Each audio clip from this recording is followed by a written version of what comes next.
Hello, and welcome back to the Right Brain Podcast. Hey. I'm starting to have like a radio voice. I feel like it's, It's not a bad thing. As long as you don't have a radio face. That's Oh my God. Oh my God. Okay. Today we're going to talk about how, obviously we started this podcast because my dad helped so many people that go through all the things that we're going through. But then sometimes people are like, well, if he helps people, how come you're still all messed up? But first of all, I'm not messed up. I'm a lot better than I was. But we're just going to talk about that and address it because basically this has been his life's work. And now it's so amazing how it's manifested. And now you have all these people that go through your course and learn how to treat all these children and everything.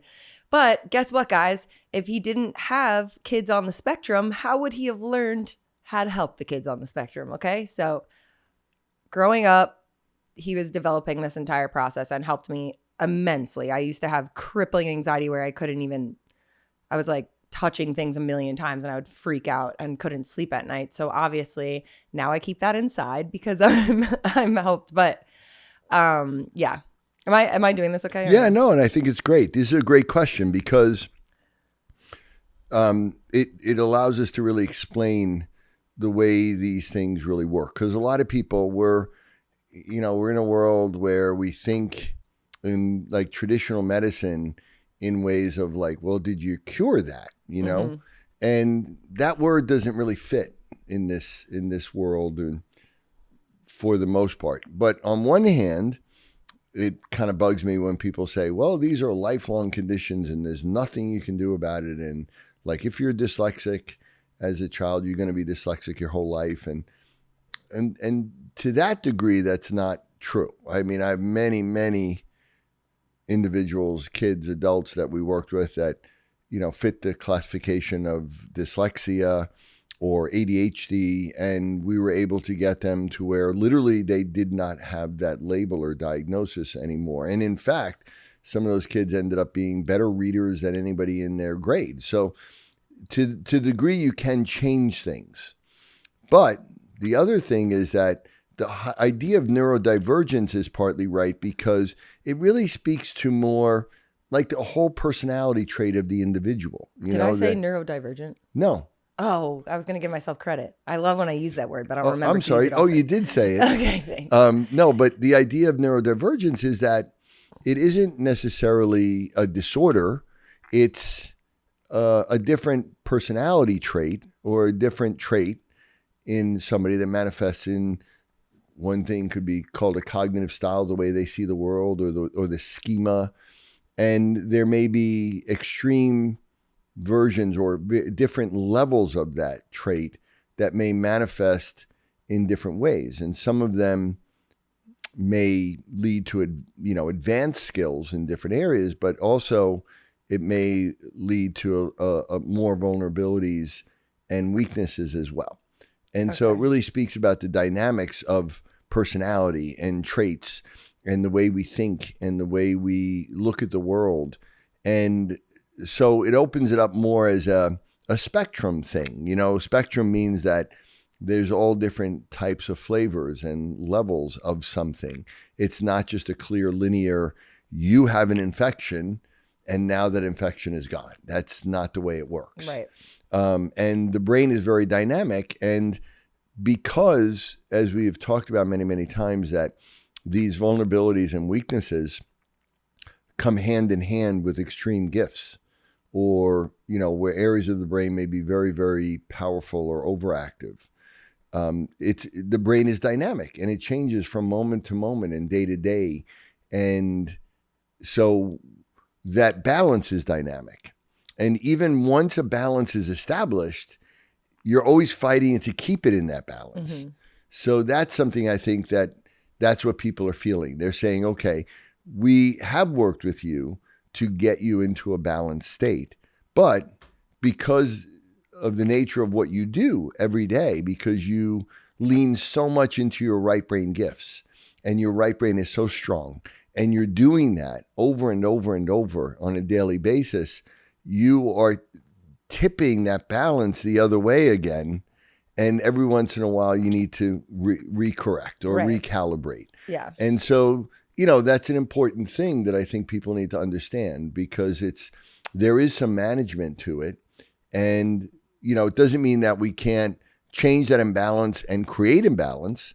And that itself, once there, it can stay that way. But we have to be aware that there are all these dynamics in people's life that might tip it back out of balance.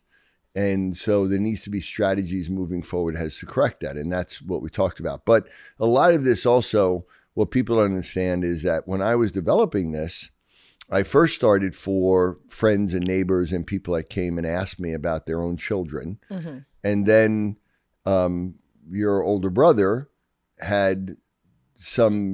we had some concerns or a label on him. And I was focused on that. And then we were aware that your younger brother had some issues as well. Mm-hmm. And both of them went actually through my program at a relatively young age. Yeah.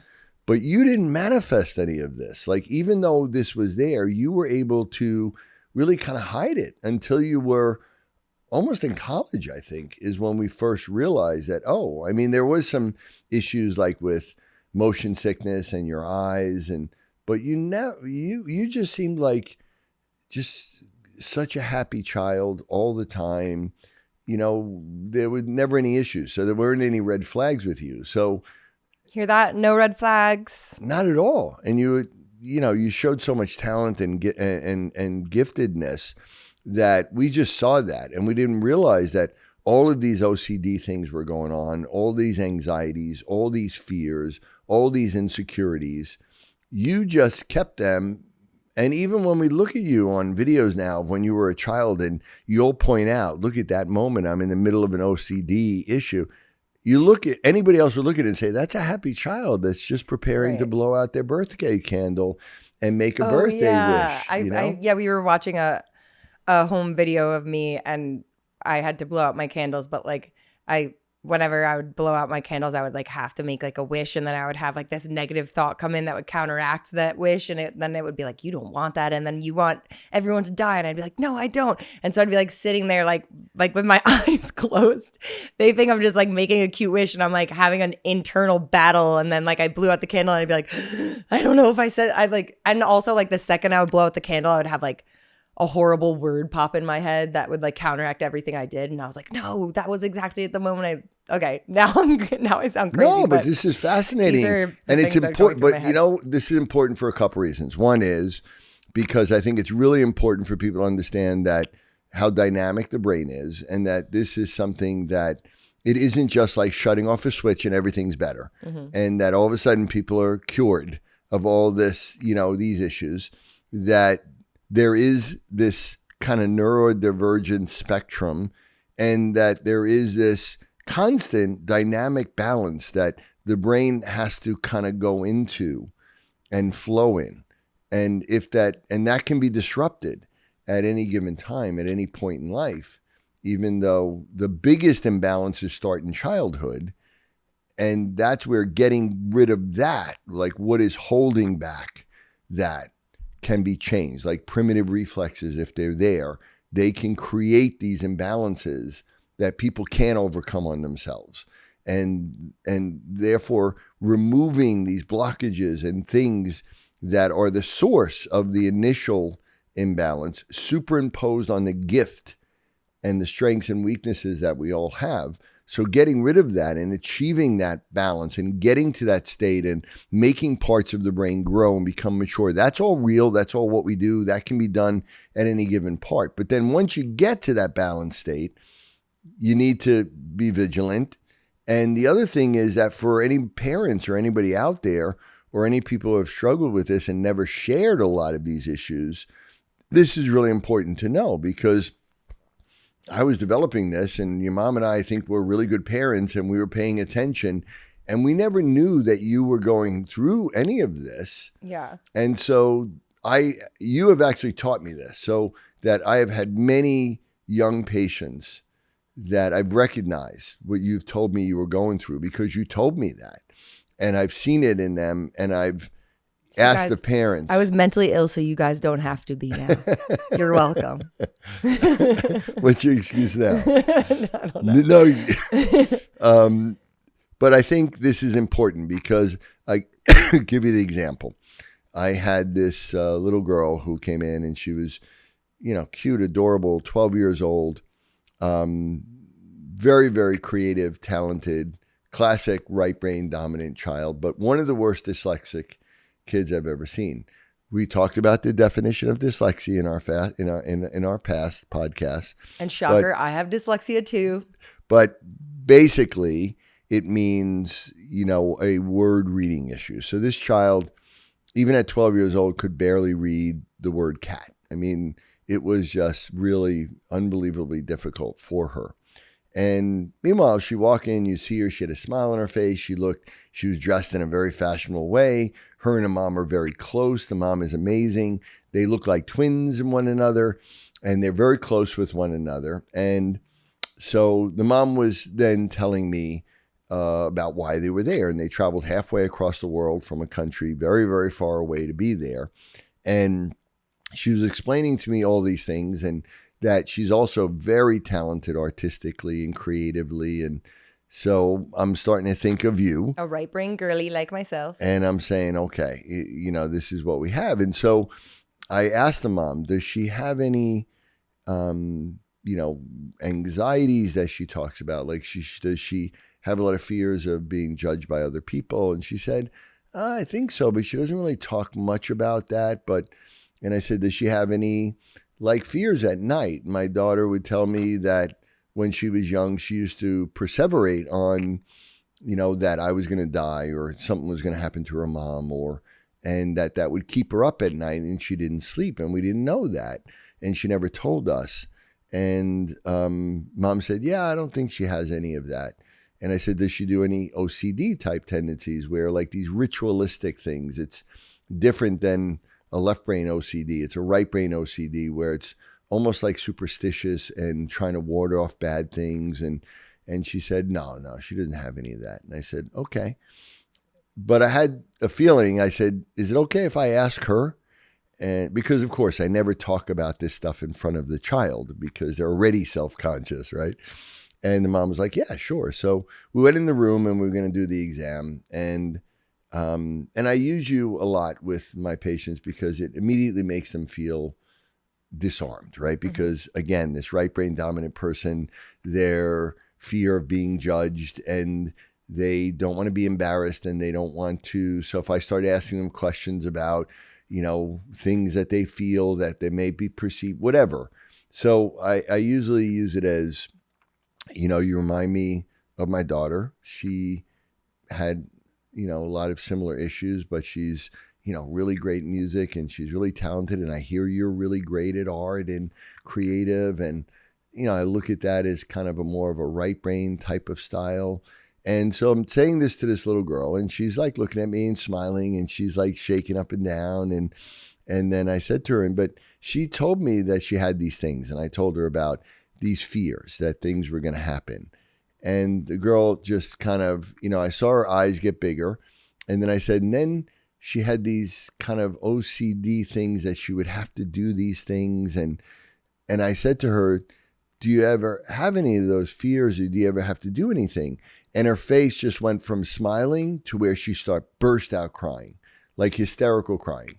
Aww. And I know it was like, we all were like, oh my God, and I and so I said to her, okay, I understand that, because I said, that's, my daughter taught me about this. And so I said, I understand what you're feeling. And I said, you never told anybody about this, right? And she said, no.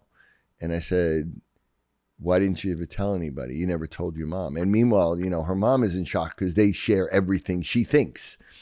And they love each other, and she loves the daughter. But the daughter was basically, she couldn't say it. And I said, because you didn't want your mom to feel bad or hurt, because she would hurt because you're hurting. And she said, yeah, that's why.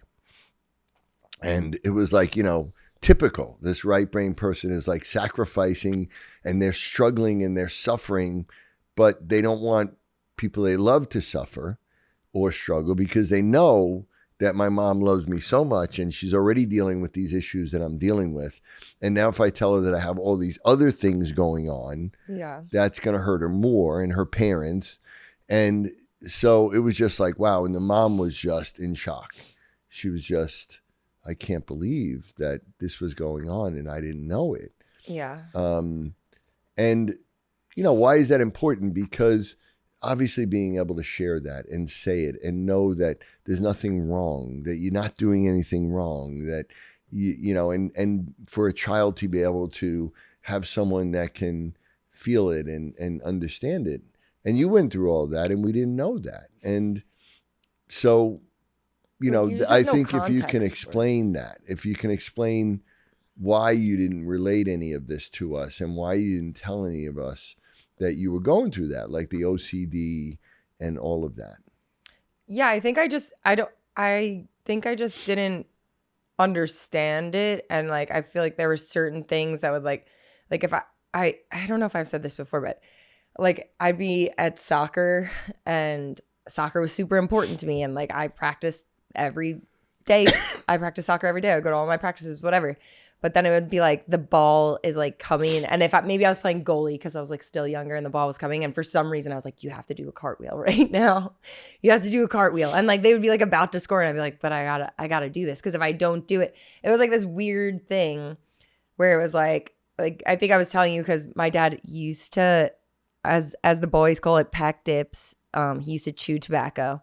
But that like was just whatever, like a casual thing you did, but it made me so stressed out because like obviously when you're a kid you're like, this is bad, don't touch this or whatever. So then in my head I was like, this is a horrible thing, this is gonna hurt him. And then random times I'd be like, if I don't do this cartwheel right now, the next time my dad packs a dip, he's gonna die. It's I don't know, it's really crazy. I talk about neurologically, OCD is typically more of a left brain dominant thing. And there's areas of the brain, and there's an area called the basal ganglia, and there's these pathways called the direct, the indirect, and hyperdirect. And all of that, I understand it.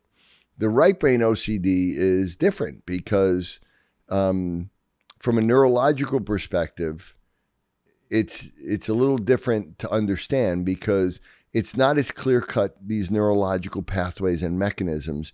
It has more to do with at the right brain, because of this sense of danger, there's a monitoring issue that goes on where you're monitoring the situation. You're looking for the danger. You're being aware, like, is anything going to cause damage or danger or injury right now to whatever, to me or somebody I love. And so that is this perseverative right brain dominant type of network that's going on. Mm-hmm. But what's interesting to me is the association between doing a specific act and how that was linked to danger with you. Like, do you remember the first time you ever had that thought? Like, when did that thought come about? Because, the way I look at it is, it's like a superstition, athletes are very superstitious. They do things the right way and it's ritualistic. And having rituals is different than a tic or than what we call a stereotypy, where we can't stop it. It's just something that happens, even though that's almost how you describe it to an extent. But it was more the way I look at it, that it was almost like a bargain. You had to do this to stop this. Yeah. So you kind of chose which one you were going to do, right? Like you chose it. It wasn't like you had to do it where you had no control over it. There still is a little bit of a control, right? I mean, a little bit like you're choosing, okay, I have to do this cartwheel instead of stopping this goal. That doesn't make any sense. Yes. Yeah, I can't remember like maybe if I like really went into like a deep meditative state, I would like think of like the first time. But yeah, anything ritualistic was like the worst. Like all those games in the car when you're a little kid and they're like punch buggy, no punch backs, or it's like every time you see like a motorcycle, like mom would say, like, if you see a motorcycle, say badiddle badiddle or whatever, and then I'd be like badiddle badiddle badiddle badiddle badiddle badiddle, and then I'd like see another one, and then I'd be like, I think that was 12 badiddle badiddle badiddle badiddle badiddle, and I just like have to say it like 100 times, and I'd be like, I think I missed one. We're gonna have to turn around. I have to count. Like it was like all those little things. Now, if anyone ever like brings up something like, it used to be a thing where it'd be like, send this out to like it would say this whole thing, and it'd be like, if you read this and you don't send it to 10 people, you're going to have bad luck. And I came up with this thing where I would have to read every letter backwards. After I read it, I had to read every letter backwards so that I meant that I unread it so that I didn't have to do that. That makes sense, though, to read it backwards, to unread it. That's pretty brilliant, actually. I've never thought of that, but maybe that might work. I think it worked. I mean, I'm still here. In my head, I was going to die every time I didn't do it. So I think it worked. Still alive. But yeah, so I don't know how to explain it, but it's like anything like that. Whenever somebody's like, hey, if you do this, I'm like, keep it to yourself. I don't need one more ritual in my life. And that's the way I look at it. This is ritualistic behavior as opposed to like a tick repetitive behavior. There are different mechanisms at play neurologically, but they manifest the same.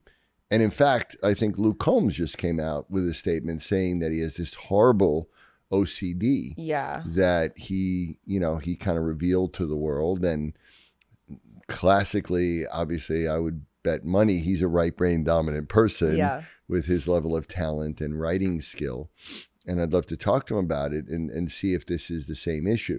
It all comes from an imbalance, right? And so the idea is those imbalances can be changed. And we can create balance, especially if it goes back to childhood.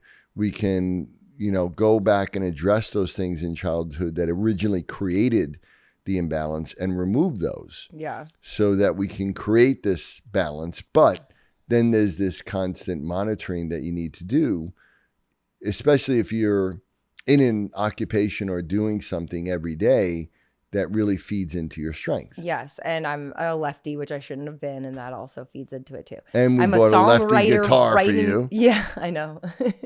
Which is dumb.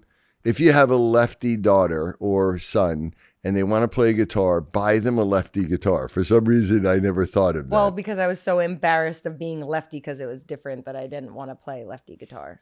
But I should have thought of that as a dad. I should have said, no, honey, I understand that. But you know what? You're a lefty. We're gonna have you play a lefty guitar. It's too late. Yeah. I mean, I wasn't much of a musician, so I didn't know that there were lefty guitars. I mean, we got your brother lefty golf clubs. So, Yeah, that's true. Yes. I did borrow those.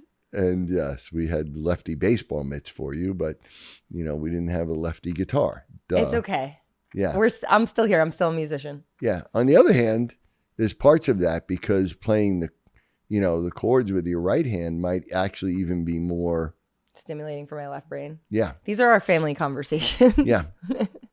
But yeah, you're saying like how to now that I'm older, I'm telling you all the things that I struggled with when I was younger. So now and all the kids he helps them out at, you can see it right away, which are things that you couldn't see right away when I was younger because I didn't want to tell you guys what was going on. I guess because also a lot of the fears that I had were based around you guys. Like if I didn't do something right, then I thought you guys were all going to die. And what was I going to be like? Hey, sorry, I only touched that doorknob 7 times instead of 8. Just want to give you guys a heads up. You're probably going to die tonight. Like, right. I don't know how I was going to go about that. So, then it's like, why is this happening to me? But then it's like, you kind of think it's like, not in a way where it's like coming from like a separate voice, but it's like coming from somewhere that you're like, well, maybe I'm being told to do these things because like that's the actual truth. And then if I just ignore them, then all these horrible things are going to happen. Because there have been, especially times where I really feel like I'm balanced out. Because like what he's saying is that like I'm in a career where all day long I'm using my right brain. And like in those times I can really kind of knock myself out of balance because I'm like overusing my right brain. It's not like I'm going home and doing math problems at night. So like whatever, I'm just kind of overly working that. But in times where I am like home and I go to your office and I go through the programs, or I'm using my brain driver, things like that, and I feel balanced, I can like check in with myself and be like, you know what, maybe today you don't need to do that ritualistic thing, and you could just look past it and everything will get better. And as I've gotten older, I've found so many ways to like cope with that, and obviously through like you helping me and stuff. But yeah, it kind of depends. For the most part, it's not, especially when you're a kid, you're not just going to be like, well, what if I just don't do that? You know, it's not an option. You think like it's life or death. Yes. And that's true. And so this is the thing, is that we didn't really become aware of many of these issues until you were really like in college. And at that point now, and we can change it at any point, right? At any point we can change it. We can get rid of reflexes. We can work with adults. But the problem is that logistically now it became more challenging because you were in college, you were away most of the time, you weren't around, and then being able to, and now, I mean, we devise home programs for everybody, and we have really good home programs.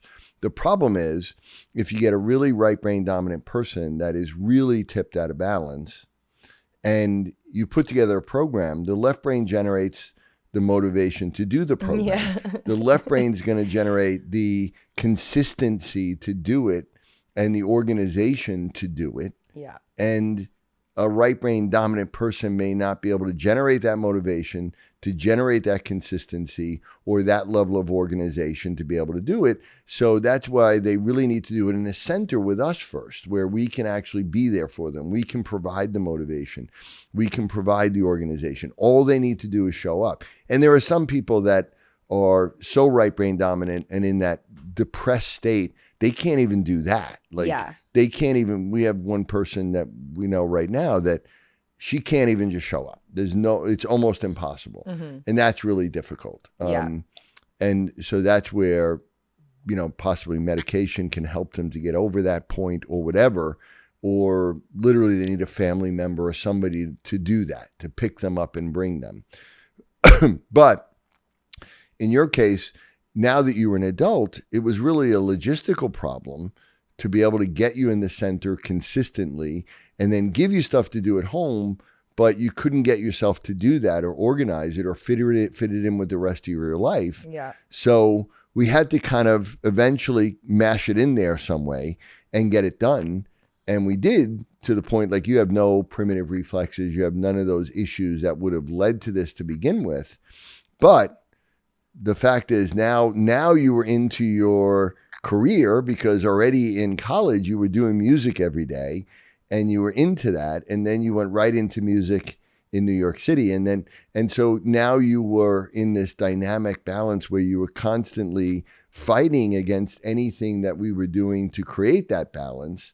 And I think we got to the point where we did create really good balance in you, but now there's this struggle because every day, all day, you're using that right brain. And when you're really in that flow, you can tip yourself out. So that story you told about, you know, how the red glasses helped you. Oh, yeah. Yeah. Yeah, I was at my friend Paige's house. But first of all, this happened because you had a really great week, right? Yes. Yeah. Well, yeah, I was really busy this week. I wrote a bunch of songs and I was like playing at night and stuff. So yeah, I was just doing a lot of right brain stuff. And you were really in a great flow. Like you felt like you were at really at the peak of like your abilities and everything. Right? Yeah, it was going, everything was going great. And then my friend Paige, I hadn't seen her in a while. She's like, why don't you stop by? I want you to meet my new boyfriend, whatever. I'm like, okay.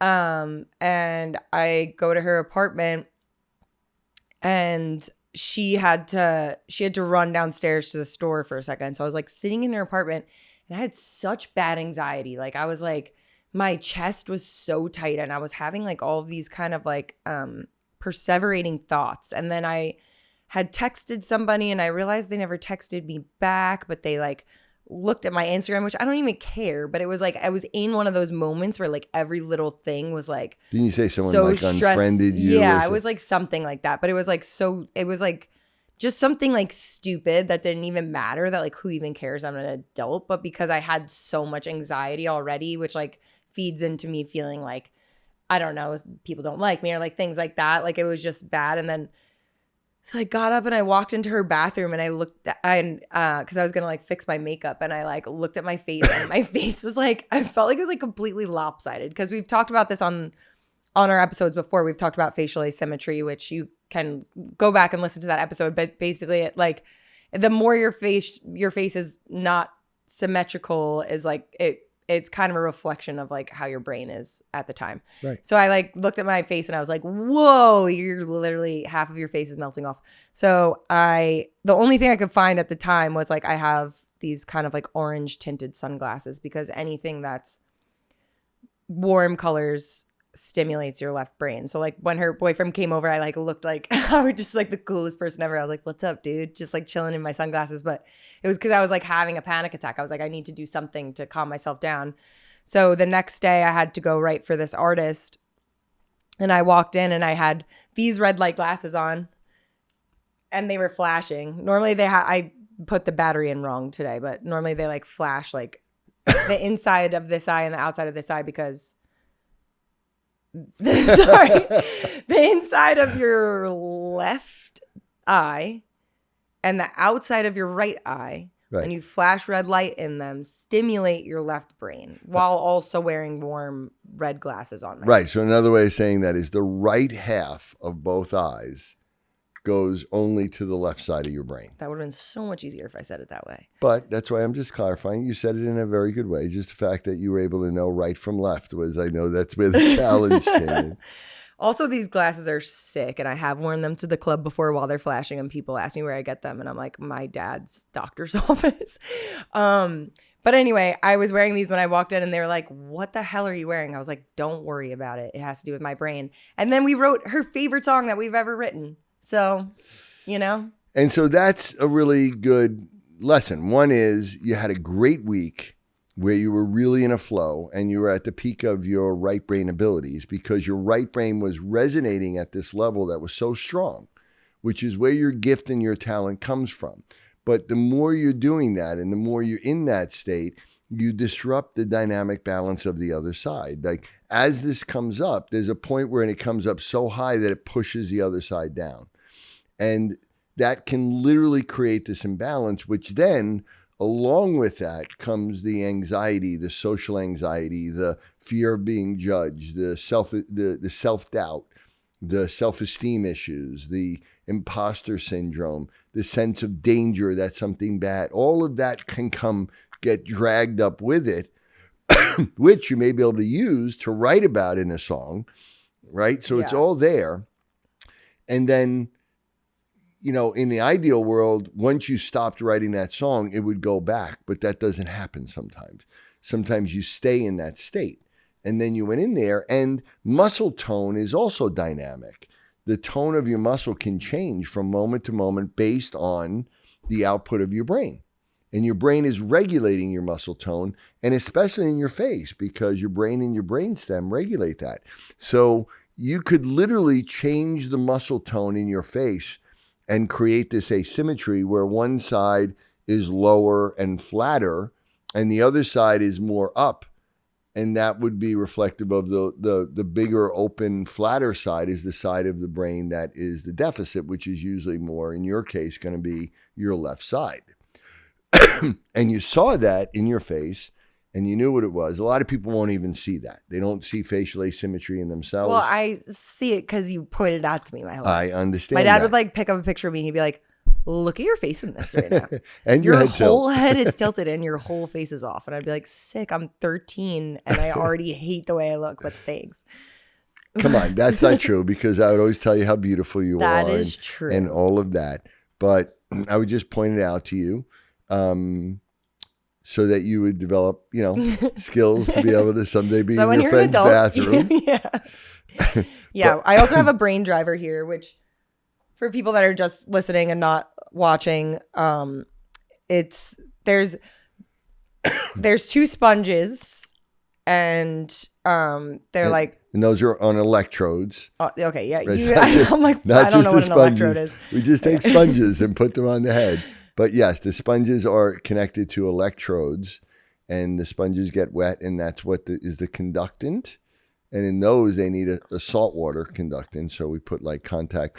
But so Put them on your head like this. what we're describing about now is that, okay, what are some things that we can do to help correct that dynamic balance? Yeah. Other than just trying to think a certain way, but literally trying to do things that don't take a lot of effort, a lot of motivation, that you can just put on and that they can help. So the glasses, again, those frequencies of red and yellow and orange are frequencies that resonate more with receptors in the brain, visual receptors that are more connected to something called the ventral visual stream, which is in the left brain.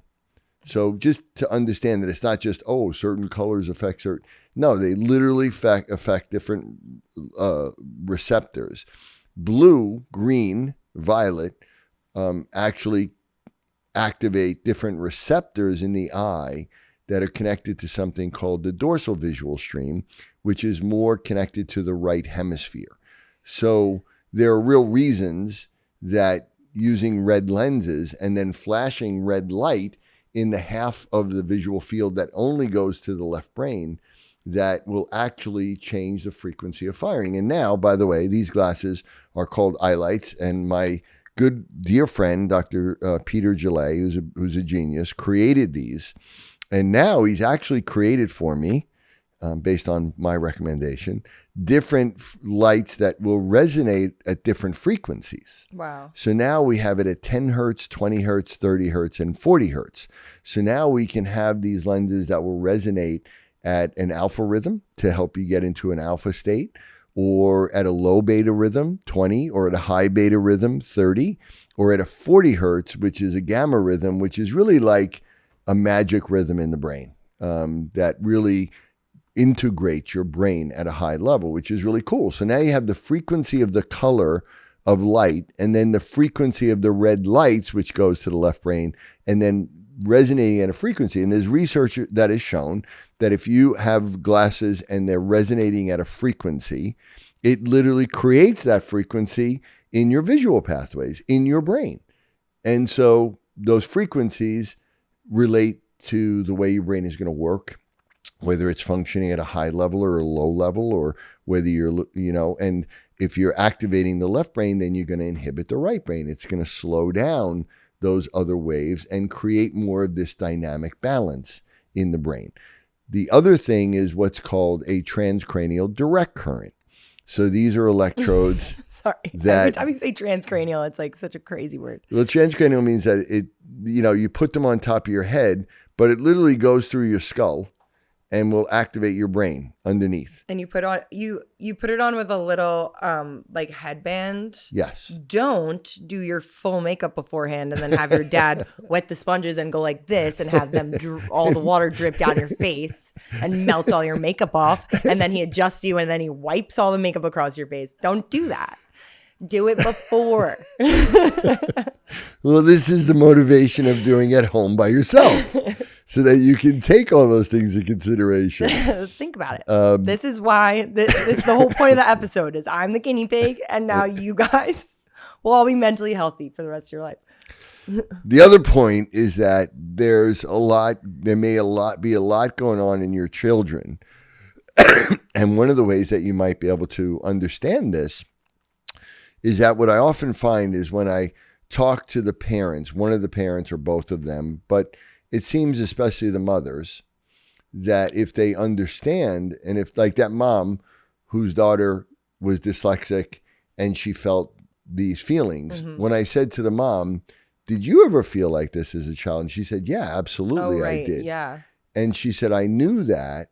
I know I felt that, but I had no idea that she felt this.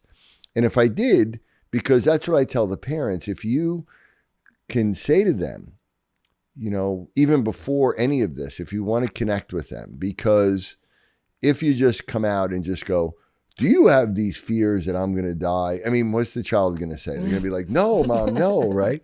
But if you say to them, when I was a kid, I used to have these fears and I used to feel a certain way and it used to make me feel this way. And I never told anybody about it because I didn't want my parents to feel bad, or I was just wondering, I think you and I are pretty similar. And I was wondering, do you ever feel like that? Yeah. And now you have shown vulnerability. You have talked about when you were a child and you had these fears and you had these feelings, and now you're almost asking for their help. Like, I'm just wondering, am I the only one that felt that way? And then that child will be like, yeah, Mom, I feel like that way too. So that it gives them permission to share it in a safe space. And I think that's what I often tell parents to do. Like, speak to them. I mean, even I was just speaking with this famous actor, comedian, and he was talking about how his daughter is really super talented and, is really great if she goes out for a play or something like that. She gets it all the time. But because it's so stressful for her and because there's such a fear of being judged and rejection, that she's starting to kind of not want that or even hate it. And I said to him, did you feel like that when you must have had these? And he was like, yeah, absolutely I did. And I was like, did you ever tell her that? He said, no, I never did. And I said, well, she probably thinks, you're this big superstar and great and that you never had any of these insecurities.